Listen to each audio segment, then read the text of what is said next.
शव यात्रा। अमरपुर नाम के एक गांव में विमल हलवाई अपने 2 छोटे बच्चों और बीवी के साथ रहता है। विमल की पत्नी ज्योति भूत प्रेत जादू टोने में बहुत माना करती थी।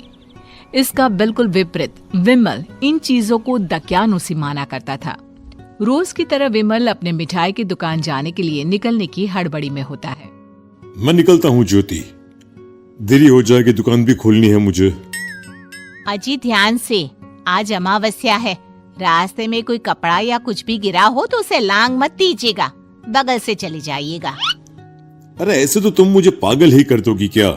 हाँ, मैं नीचे देख कर चलूं कि सामने से कोई गाड़ी घोड़ा आकर मेरे ऊपर से चला जाए? दोनों हालत में तो मेरी ही मौत है। अरे क्यों सुबह सुबह इतनी अपसुगनी बातें कह रहे हो जी? मेरे गांव में तो ऐसा आंखों के सामने होता हुआ देखा है मैंने, इसीलिए कहती हूँ, वरना मुझे क्या, पड़ोसी को तो नहीं कहना चाहती मैं। पति हैं आप मेरे, इसलिए बोल रही हूँ। विमल अपनी मिठाई की दुकान चला जाता है। दुकान पर पहले से ही ग्राहकों की लंबी लाइन लगी हुई थी। ये लो, वहाँ ज्योति अमावस्या को लेकर परेशान है और आज तो हमेशा से ज्यादा ही लंबी लाइन लगी पड़ी है। अच्छी खासी बिक्री होगी आज। विमल दुकान खोलता है। एक के बाद एक ग्राहक उसकी दुकान पर मिठाई ले रहे होते हैं। तभी गांव की एक बूढ़ी औरत विमल से कहती है, जिस तेजी से बिक्री हो रही है, कहीं किसी की नजर ना लग जाए, नींबू मिर्ची टांग ले। अरे क्या चाची तुम भी, ये सब नजर बजर कुछ नहीं होता है। कैसे लोग हैं मेरे आसपास। अपनी दुकान से शाम को विमल हंसते कूदते वापस घर आता है। हाँ, आज तो अच्छी खासी बिक्री हुई है। 1 महीने में जितनी बिक्री होती है, एक ही दिन में आज उतने पैसे कमा लिए मैंने। ये तो बहुत अच्छा हुआ जी, आज ही घर की नजर उतारी है मैंने। बिक्री तो अच्छी होनी ही थी। अच्छा, तुम खाना लगा दो, सारा माल बिक चुका है। मुझे शहर जाना होगा, कुछ चीजों की जरूरत पड़ेगी। रात भर मिठाई बनाऊंगा, तब जाकर कल सुबह दुकान खोल पाऊंगा। खाना खाकर विमल शहर जाने के लिए निकल पड़ता है। सुनिए जी, ध्यान से जाइएगा। चौरस्ते पर किसी जादू टोने की चीज पर पैर मत रख दीजिएगा। हे भगवान, हद हो गई ज्योति, ये तो मैं जा रहा हूं। विमल गुस्से से शहर जाने निकल पड़ता है। रात का काला घना अंधेरा, चांद की एक भी किरण ना होने के कारण अंधेरे में कुछ भी देख पाना मुश्किल था। जंगल के बीच के एक अधकच्चे रास्ते से विमल जा रहा होता है। चारों तरफ गुफ अंधेरा और सन्नाटा सुनाई दे रहा था, और सुनाई दे रही थी विमल के पैर के नीचे आ रहे सूखे पत्तों की आवाजें। तभी अचानक दूर से उसे कुछ आवाजें सुनाई देती है। अरे, ये इतनी रात को जंगल के रास्ते कौन जा रहा है? शायद कोई टोली होगी। राम नाम सत्य है, राम नाम सत्य है, राम नाम सत्य है, राम नाम सत्य है। धीरे धीरे आवाज कुछ कुछ सुनाई पड़ती है। आवाज धीरे धीरे और नजदीक आती सी लगती है। विमल देखता है कि उसके सामने से सजी धजी सफेद कपड़े में लिपटी एक अर्थी निकल रही है, जिसके साथ 5 लोग ही थे।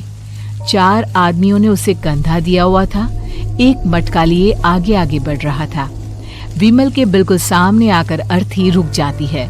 उसमें से एक आदमी विमल से कहता है, अरे भाई, जरा अर्थी को कंधा लगाना, मैं बहुत थक गया हूँ, बड़ी मेहरबानी होगी। हाँ भाई, कंधा तो मैं लगा दूं, पर रात को 12 बजे ये शव यात्रा, इस समय कौन अर्थी ले जाता है? तभी विमल को ऐसा लगता है कि शव में से आवाज आई, ये आवाज। मजबूरी है भाई, आप कंधा दीजिए, मैं रास्ते में सब बताता हूँ आपको। विमल अर्थी को कंधा दिए चल रहा होता है कि उसे ऐसा लगता है कि हाथ में मटका लिए जो आदमी शव के आगे चल रहा है उसके पैर उल्टे हैं। क्या हुआ भाई, हकला क्यों रहे हो? वो आपके साथी के पैर उल्टे। विमल अपनी बात पूरी भी नहीं कर पाता कि वो देखता है कि उस आदमी के पैर तो सीधे ही हैं। अरे नहीं, कुछ नहीं, मुझे शायद वहम हुआ होगा। धीरे धीरे सब आगे बढ़ रहे होते हैं। तब विमल को अचानक लगता है मटके में से एक हाथ बाहर आ रहा है। विमल घबरा जाता है। इसके पहले वो कुछ बोल पाता, कल्लू कहता है, मेरा नाम कल्लू है। हम 6 दोस्त थे, जिसमें से एक को तो तुम सोया हुआ देख रहे हो। इतनी पक्की दोस्ती थी कि जैसे हम सब सगे भाई हैं। पर किस्मत का कोई क्या कर सकता है। आज से 4 साल पहले एक नदी में हम सब नहाने गए थे, जिसमें डूबकर राजेश की मौत हो गई। किसी मजबूरी के कारण हमें उसकी अर्थी को रात को ही शमशान घाट ले जाना पड़ा। हम 5 उसे ले जा रहे थे। 4 साल पहले आप 5 में मैं कुछ समझा नहीं। मंकू अपनी गर्दन पीछे घुमाकर अपनी आंखें बड़ी बड़ी कर विमल से कहता है, अरे भाई, पूरी कहानी खत्म होने दो, फिर बीच में बोल लेना, ठीक है? तभी रास्ते में एक हादसे में अपने दोस्त के साथ हम सभी मर गए। वो सामने देखो, हमारा दोस्त। विमल सामने देखता है। उसे दिखता है कि एक ऐसा आदमी जिसका शरीर कई जन्मों से पानी के अंदर रहने के कारण सफेद पड़ गया है। उसकी आंखें बाहर की ओर निकली हुई थी। फिर ये अर्थी किसकी है?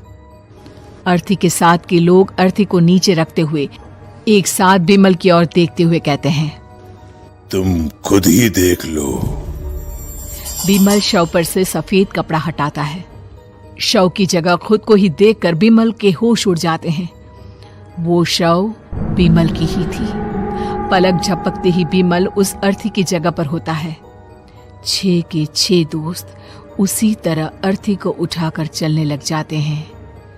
राम नाम सत्य है। राम नाम सत्य है। राम नाम सत्य है।